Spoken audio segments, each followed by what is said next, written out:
Move on, two other what if players that we had talked about last night from Europe, right? Oh. Arvydas Sabonis and Drazen Petrovic. Can you talk about these two guys, right? Huge what if players too. Sabonis is probably one of the hugest. Sabonis is probably the hugest what if in basketball history. Not just NBA history, but basketball history. Yeah. Because at least these other what ifs we're talking about, Brendan Roy, Penny, Bill Walton. Yep. We saw them play in the NBA, Yep. and we saw them at their peak in the NBA. We know what they would have done, only we stretched that out to more seasons. Yep. Sabonis never even had a fair shake at that, because Sabonis never got into the NBA until he was really, really injured and older, and just not even close to his prime anymore.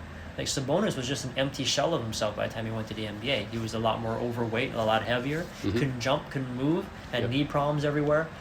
But if you saw the young Sabonis play pre-88, around 1986, when he was playing in the internationals, that guy was a freak of nature. He was athletic, he can jump, mobile, super skilled. He was like a 7'4" Larry Bird with more athleticism. I mean, if that guy was in the NBA, he would have been easily one of the all-time great centers. You think he would have been top 5 all time? Center. I think he would actually be in the mix. He would be in the mix. Would be better than Shaq and Hakeem, right? Because that's the kind of the. He would be in the conversation with these guys. And will maybe He would be in the conversation with these guys, because if you imagine prime Shaq, a really really old Sabonis was at least able to play Shaq a little bit in the playoffs. He wasn't better than Shaq though at that stage in his life, in his career. Yeah. But he was able to play him at least admirably. Mm-hmm.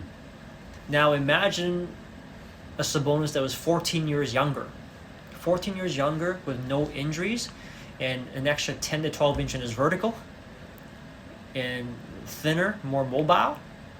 That would give Shaq for a run of his money. So you said that he actually, against the young David Robinson, who, by the way, David Robinson, even when he was young, he was really good, right? Yeah. So if Sabonis, kind of gave it to David Robinson when he was young, you can think about, and David Robinson's the top 7 center all time. Exactly. Right. So he's somewhere there, right? So he's if right he's there, in the prime. which is what I mean by he would be in the conversation with any of these guys.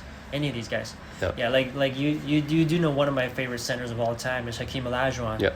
From both offensive and defensive standpoint. I think Sabonis would give all these guys a run for their money. Wow. Yeah, I might still give the edge to Hakeem, because Hakeem is that special, and Hakeem is that athletic and that great of a defender, and that mobile, Hakeem. Because Hakeem is a guy where his footwork is really, really unique for a big man, not just in the post, but also he can face up centers and play like he's a guard. So I would give just a slight edge to Hakeem. No, I do think Sabonis is one of the best passing centers. Definitely. Right? Definitely. Up there with Walton and Russell, everyone else. Right? Right up there, up there. Sabonis is an amazing passer, one of the best I've ever seen, and he's probably the biggest what if in basketball ever. I would have loved to see. So he would be like maybe top 6 or 7, like around Robinson, Moses Malone type of level. Yeah, for sure. Yeah, for sure, without a doubt. Yeah, a guy with that type of talent, that type of size. Yeah, that's a rare package to have. Another guy was Drazen Petrovic. Yep.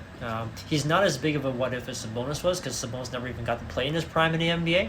Drazen pretty much did. Well, the interesting thing about Drazen, and this is like something I posted as well, right? We probably never got to see what he really, because he died in his prime, right? At his prime, he was like, okay, his best season, 22, 3 and 3, but like you said, the stats don't show everything, right, for who he was, because he was actually just getting his chance to play in the NBA, right? So probably, with the Nets, he was probably getting more touches, and we probably see more of who he really was. According to Miller and Bird, he was one of the best shooters ever, right? So I think the thing about me and Drazen Petrovic was because back in the day when I was a kid, I mentioned that I had WG in Chicago all the time, like the TV channel.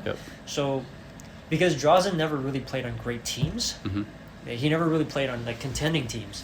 So you would never see him on like NBC matchups, on those weekend NBC matchups. So anytime you see Drazen would be on the local channels, because it's not a big draw. So when the Bulls play, say, the Nets or somebody, it's not a big draw.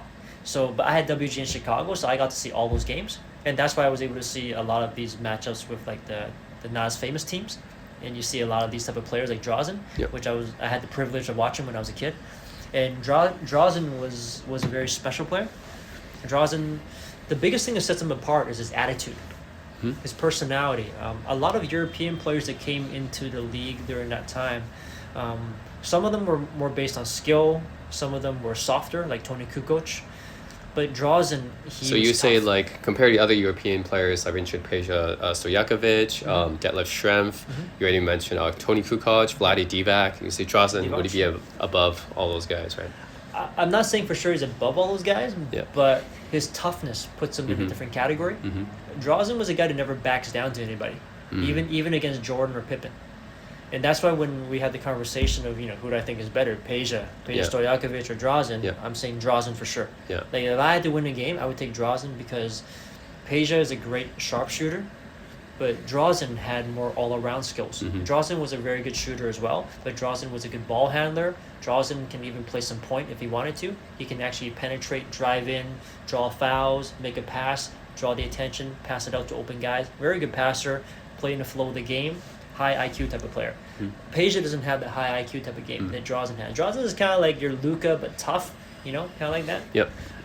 So Drazen, I've noticed, I still remember when I watched the Bulls play him before.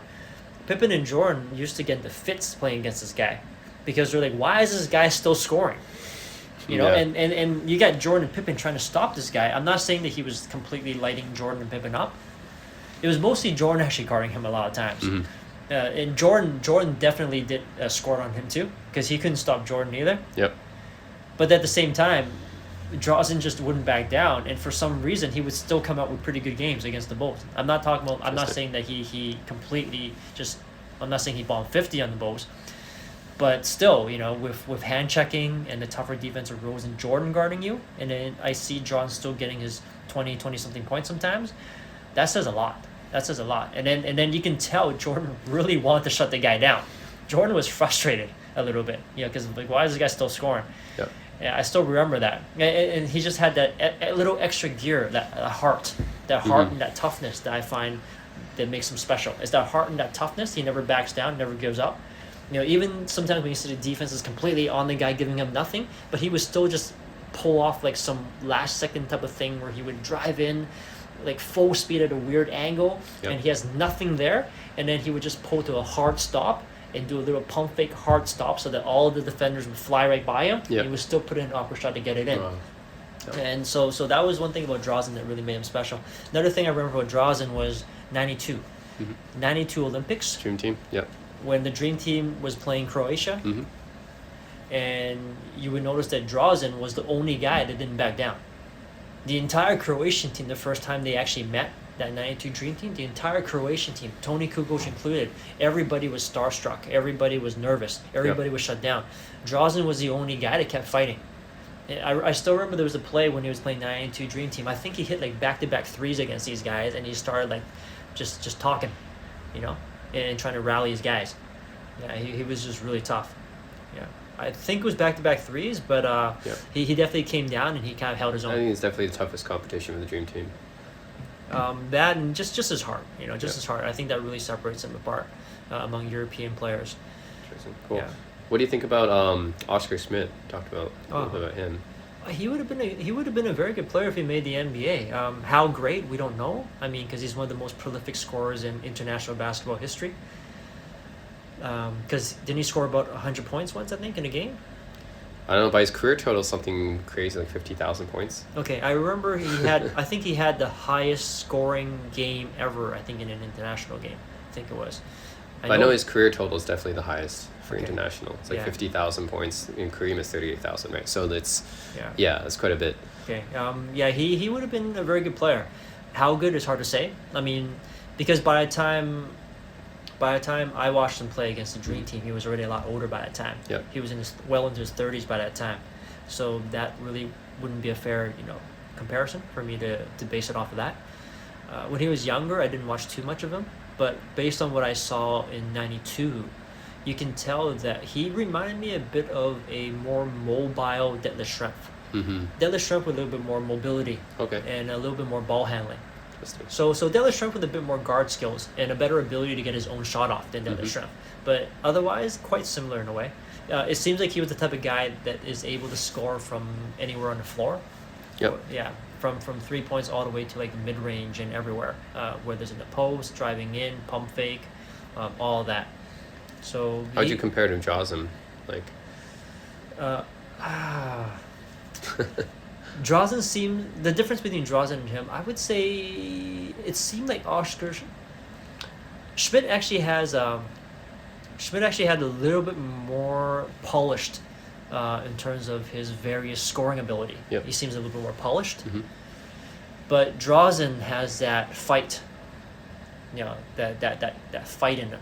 That Drazen plays with that edge. Mm. Yeah. So that's the difference between these two guys. Maybe Drazen a better shooter, or they're both good shooters. I wouldn't call a guy like Schmidt, who's kind of a prolific scorer, not a good shooter. Right. Okay. Yeah. They're both good shooters. They're both good shooters. Yeah. But I think the biggest difference was just Drazen has that extra toughness to him, and Schmidt had that extra polish in his offensive game. Yeah. I also think Schmidt probably, one of the interesting things is like, because he scored all those points because he had such a long career, right? Yeah. And when I look at his career, actually the reason why he didn't join the NBA is because at that time, if you play for the NBA, you can't play for your home country, and he chose to play for his home country over the NBA. Basically, that's what happened. Because I think he actually got drafted. I forget who was drafted, but he was actually drafted by an NBA team, and he basically said no. He couldn't play for his home country. So yeah, it's interesting because he played until he was like 40 something, right? So I think he was almost like 50 or something. Anyways, he played for an extremely long time. That's why the guy scored so many points, right? So yeah, it's interesting. Right. Yeah. That's actually a pretty big what if, man, as well, along with Sabonis. I think Oscar Schmidt and Sabonis. Those are 3 what if European players I want to bring up: Drazen, Sabonis, and Oscar Schmidt. Right.